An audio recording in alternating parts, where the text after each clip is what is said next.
श्री बलजीत यादव। बात सभापति महोदय, आपने बिजली पे चर्चा में मुझे बोलने का मौका दिया।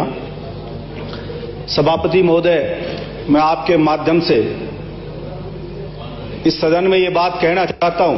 मैं सुन रहा था अभी सदस्यों को कि ज्यादातर सदस्य बोल रहे थे किसान बिजली की चोरी करता है, छीजत हो रही है, लूट हो रही है।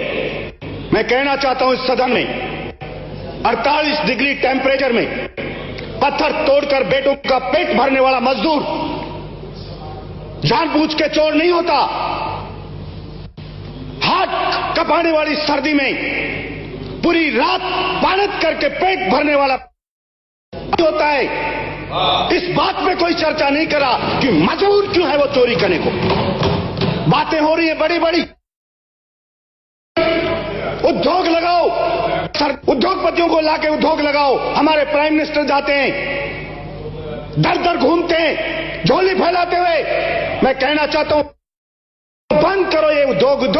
एक बार इस किसान की दशा सुधार दो, जरूरत नहीं पड़ेगी भीख मांगने की विदेशों में जाकर के किसी के सामने। बिजली और पानी किसान की आवश्यकता है।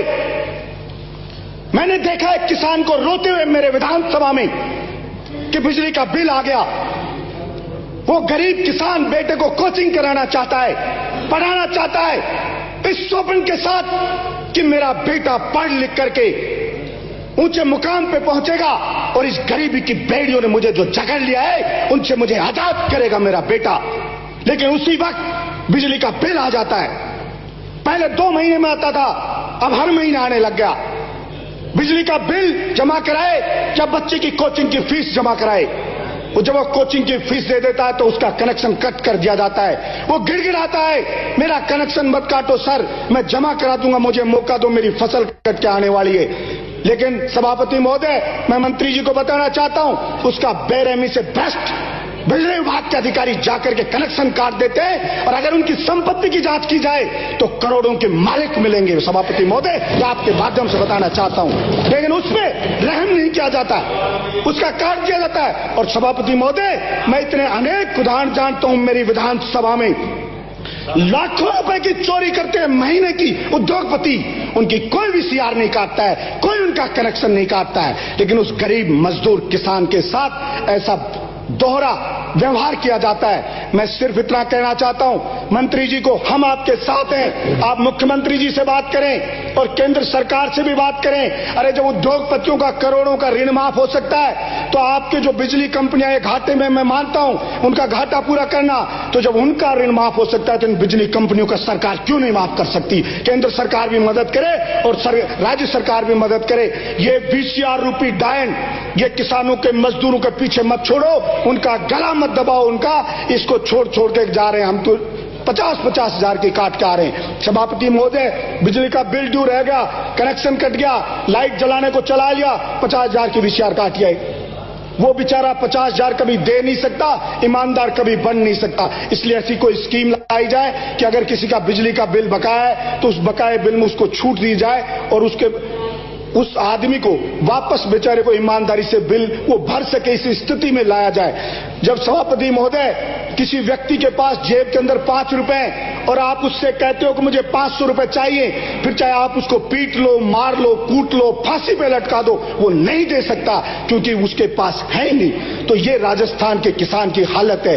इसलिए उसके दर्द को, उसकी पीड़ा को भी समझे ये सदन और सकारात्मक सोच के साथ कि किसान मजदूरों ने हमें यहां भेजा है। और मैं कितने ही ऐसे अधिकारियों को जानता हूं जो एक RS मंत्री महोदय 2-2 हजार की संपत्ति मैं पकड़ा सकता हूं। कोई भाई का लाल अगर उनको पकड़ ले तो कोई नहीं पकड़ता है, कोई नहीं पकड़ता है। कम से कम बता रहा हूं, IAS अधिकारी बता सकता हूं जो 10-10 हजार करोड़ के मालिक हैं। मैं जमीनें दिखा दूंगा आपको, ये पड़ी IAS की, पकड़ लो, कोई पकड़ सकता है तो। कोई माई का लाल नहीं पकड़ता है, सिर्फ भाषण दिए जाते हैं। और वही ब्यूरोक्रेट, वही कलेक्टर, वही SP, उनसे फीडबैक सरकार लेती है, MLA का फीडबैक लिया जाता है। वो फीडबैक देंगे, वो चोर अधिकारी, उनसे दिन रात लड़ने वाले MLA का फीडबैक लिया जाता है। वो कौन सा फीडबैक देंगे। इसलिए मैं कहना चाहता हूं, अगर वास्तव में सरकार गंभीर है जनता की समस्याओं को दूर करने के लिए, तो उसको जनता की पीड़ा को समझना पड़ेगा और धरातल पे जाके उसको देखना पड़ेगा, तब उसको सच्चाई का पता लगेगा। इसलिए मैं कहना चाहता हूं, जैसे ये बिलों में 6 महीने में फसल बिकती है सभापति महोदय किसान की, बिल आता हर महीने, तो क्यों नहीं उसको बेचारे की फसल कटे 6 महीने तब उससे बिल लिया जाए, मजदूर को मौका दिया जाए। और सब्सिडी पहले बिलों में कट के आती थी, अब उसको कह दिया खाते में जाएगी। मैं पूछना चाहता हूं कि बिल में कौन सा बिल का ब्लैक हो रहा है, जब उस आदमी को कनेक्शन धारक को ही अगर सब्सिडी देनी है, अध्यक्ष महोदय 2 मिनट लूंगा, अगर उसी को सब्सिडी देनी है तो सब्सिडी उसके बिल में काट करके दे दो। परदादा के नाम कनेक्शन है, 20 वारिस हो गए, झगड़ा हो रहा है, किसके नाम कनेक्शन हो, कैसे कनेक्शन हो, भाई भाइयों में और झगड़ा हो रहा है। इसलिए सितंबर तक आपने बढ़ाया, उसके लिए मंत्री जी मैं आपको बहुत धन्यवाद देता हूं। और आपकी मंशा साफ है, आप भले व्यक्ति हो, और मैं आशा रखता हूं कि आप मेरी भावना को समझेंगे, उस किसान के दर्द को समझेंगे और नीचे जाके चेक करेंगे। अभी गर्मियों का टाइम था, बस 1 मिनट में मैं बात रख रहा हूं सभापति महोदय, मेरा डार्क जोन में क्षेत्र है, आप पता करना पूरी गर्मियां बहरोड का विधायक सुबह 6 बजे से लेके शाम के 6 बजे तक तपती लू में गांव में खड़ा रहा, और आपके जलदाय विभाग के उन्हीं अधिकारियों को लेके जो चाहे बीजेपी राज में लगे होंगे, लेकिन मैं उनको पुरस्कृत करूंगा। और मैंने कहा कि मेरे वेतन से जो अच्छा काम करेगा अधिकारी कर्मचारी, उसको इनाम दूंगा, पुरस्कृत करूंगा। और मेरे क्षेत्र में अखबार ने लिखा कि कहीं भी मटका फोड़ प्रदर्शन बहरोड में नहीं हुआ, विधायक और अधिकारियों की सक्रियता ये काम में आई। और बिजली विभाग के अधिकारियों को सम्मानित करूंगा, कुछ अधिकारी अच्छे थे,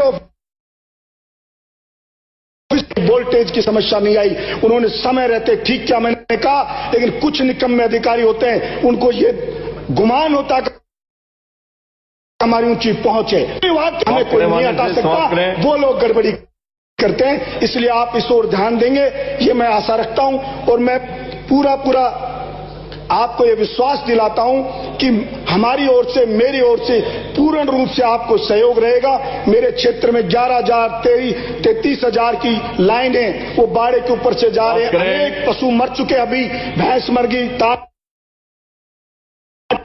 इसलिए मेंटेनेंस का काम ठीक से करवाया जाए, यही कह करके और मैं अपनी वाणी को विराम देता हूं। जय हिंद, जय राजस्थान।